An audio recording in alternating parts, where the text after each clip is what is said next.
Hello, welcome back to the channel. My name is Lisa Elvin Staltari, and I'm a genealogist and a passionate traveler. Over the last almost a year now, I've been featuring Les Filles à Marier, the marriageable girls. My parallel series, which is Les Filles du Roi, has been going on for several years, but this past January, I decided I want to really explore the roots of Quebec and even deeper into its history. So I've been having a lot of fun with Les Filles à Marier. There are less of them than there are the Filles du Roi. So we've only got 262. We're at number 37, so not too bad. Let's explore our Fille à Marier, our marriageable girl, for this episode. But before I let you go, I want to show you ways that you can help the channel out. You can subscribe, like, or notify. All of that helps my logarithms and all that YouTube mumbo jumbo. And if you want to go deeper and support the channel financially, we have Patreon, which is a monthly subscription starting from $1 to $25. And then we also have which you can make a one-time payment of or a monthly payment. And also I have my PayPal on my website, Have Roots Will Travel. By the way, on Have Roots Will Travel, you can also check out all the previous episodes. They're done numerically and alphabetically for easy research. So with that being said, let's get started and find out who is our Fille à Marier of this episode. So Les Filles à Marier were from 1634 to 1662. Obviously, that date, 1634, is important in terms of Quebec history because that was the date that France reclaimed Quebec from Great Britain, who had taken it for the last 4 or 5 years, and they got it back.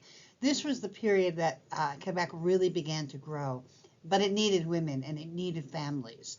And so it wasn't a government program. It was more 1 or 2 girls at a time that were recruited, that were my family friends, that sort of thing. So Les Filles à Marier, I think, are even more courageous than Les Filles du Roi because they didn't come as part of a huge expedition. They came 1 or 2 of them sailing alone. They didn't have any rewards. It just, they are truly the pioneers. And I often say that, you know, the Filles du Roi are the founding mothers. These, les Filles à Marier, are the founding grandmothers. And you're going to find that there's a lot more potential for you to have a Fille à Marier because it goes deeper into the roots of Quebec history. So let's have a look at episode 37. So episode 37 is Marie Chefdeville. This was a viewer request. I do not have her in my file, so it was a delight to get to know her. So Marie was born in 1631 in the commune. Remember that commune is a town, Villiers-sous-Saint-Loup. Her parents were Jean Chefdeville and Marguerite Gestiobaume. And her particular town is found in the region of Hauts-de-France, right up there. And inside of Hauts-de-France region is the département or county of Oise. O-I-S-E. Once you know how to say it, you know how to pronounce it, Oise.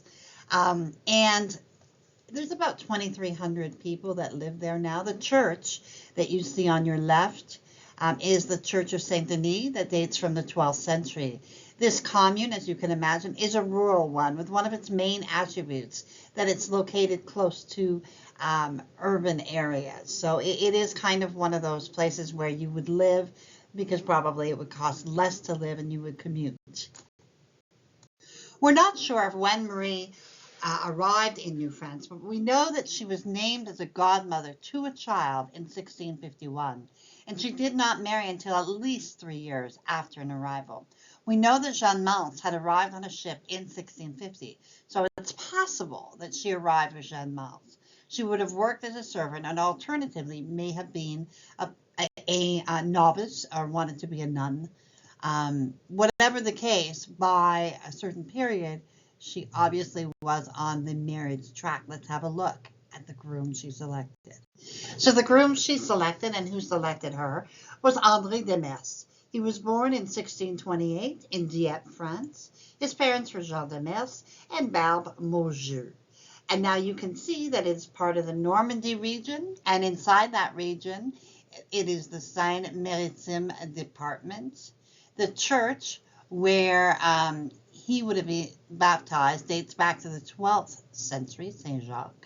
Dieppe is, of course, known for the famous World War II battle, but it was first noticed as a fishing village in 1030. It became at one point the #1 port in mid-century France. Another claim to fame was its revered school of cartography, i.e. map making, in the 15th century. True graduates from that school left for the New World and established the first French colony in 1564, Fort Caroline, which predates St. Augustine in Florida, if you can believe it. So André is present, at least in New France, at the very earliest by 1647.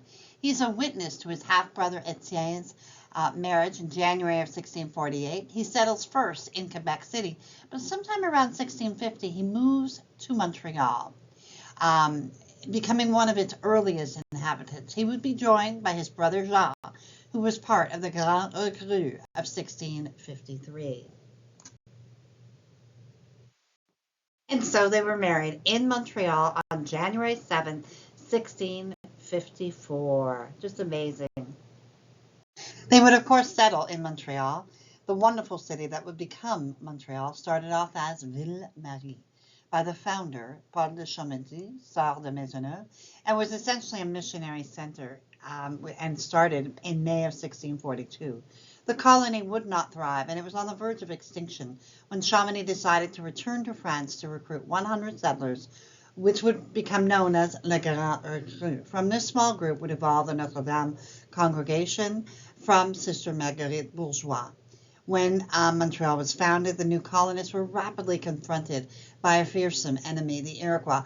And this is one of the reasons why it took Montreal so much longer to kind of evolve, because it was just a wild place, you know. And then they did establish a militia, which did help the situation by the 1663, I believe.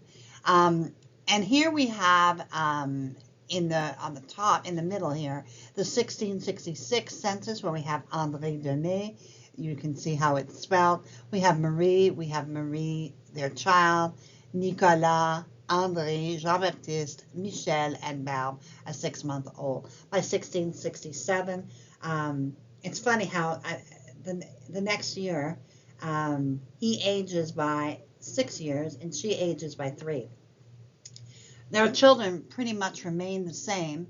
Marie, so you can kind of guess, they're guessing. Marie, Nicolas, André, Jean-Baptiste, Michel, Barbe. They have domestics. We have Simon Magnon and Thècle Cornelius. They have 8 beasts, which are like cows, and 12 arpents, about 10 acres of land. They would go on to have 12 children. Catherine would die in infancy.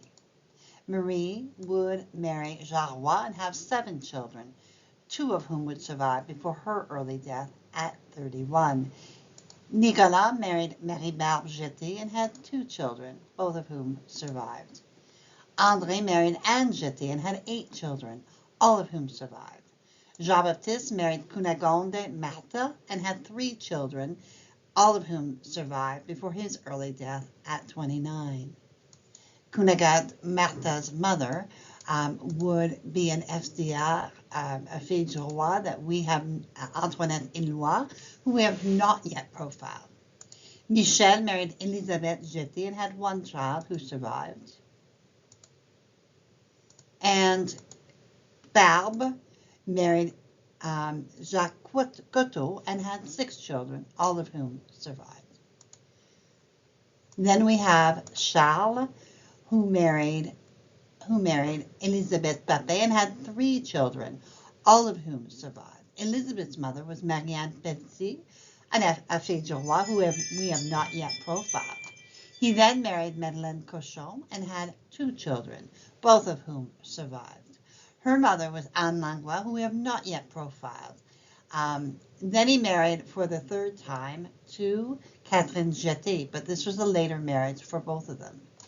Marie married Charles Jean Bourret and had 6 children, all of whom survived. She then married Charles Very and had one more child at the remarkable age of 47.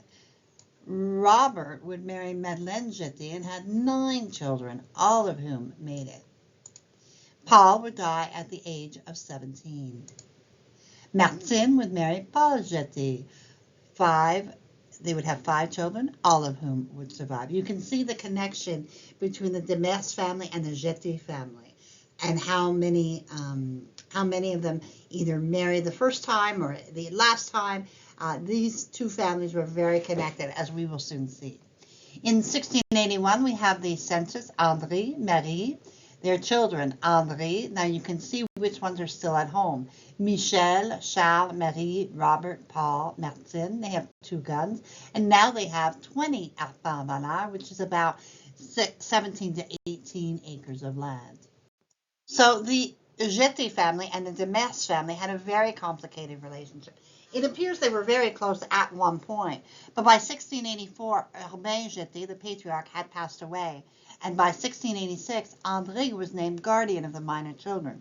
Remember that back then, women could not be in charge of their children. They needed to have a guardian, a man, be in charge, and sometimes they would co-guardian, but there was always a man involved. However, Catherine Charles, Urbain's widow, obviously had some issues. She had begun berating the Demers family, accusing them of all sorts of things, and in particular of practicing witchcraft. Very, very troubling. André and Marie were so upset that they withdrew their consent to the 1686 marriage of their son André to Anne Jeté and threatened to disinherit him. André, who was of age and didn't need their approval, was continued on with his marriage and was very successful in that marriage. When Marie died in 1708, they would have been married 54 years. André would die 3 years later. By 1729, this family would have 252 descendants. As you can see, this Demers family, first of all, it's a very famous name in Quebec, one of the most popular. And he is featured in the 25th volume of our French-Canadian ancestors. I've put in the links for you to be able to access it. Please have a look at it. It's a wonderful story. This is taken directly from our French-Canadian ancestors. So you can see how the name Demers would have changed over time. So it is very important when you're looking at and trying to, especially if they've moved to the United States or moved to another area, or sometimes even they're in the same area and they need to differentiate themselves. So obviously the basic spelling, Demers, could have been either Demar, Duguay, Dumais, and it's very phonetically, you can see how it would change. So have a look at this and kind of look and see if there's any names in your tree that might, all of a sudden you're thinking, I need to explore this particular aspect. So check that out. The name Demers, of course, is extremely popular, and as befits that popularity, there is a website, the Demers Family Association, and I've posted the link. There's also a Facebook group as well, so have a look at that and see if that's something that would, help your genealogy. And of course, I always like to talk about the resources. Let me talk about Généalogie Québec for a minute. Of course, this is a paying website, but if you're doing intensive work in genealogy in French Canada, you need this. There's no other way around it. Do it for a month, hardcore it. I have it, obviously annual, but I use it every single day. There is no day when I am not verifying some information. And lately I've been obsessed with their obituaries that they have, which are tremendous as well. So they have all of the various forms and vital records and things like that, but all kinds of things you need to explore that site. I've listed all the websites that are great resources for you to begin exploring your family tree. And so we end episode 37.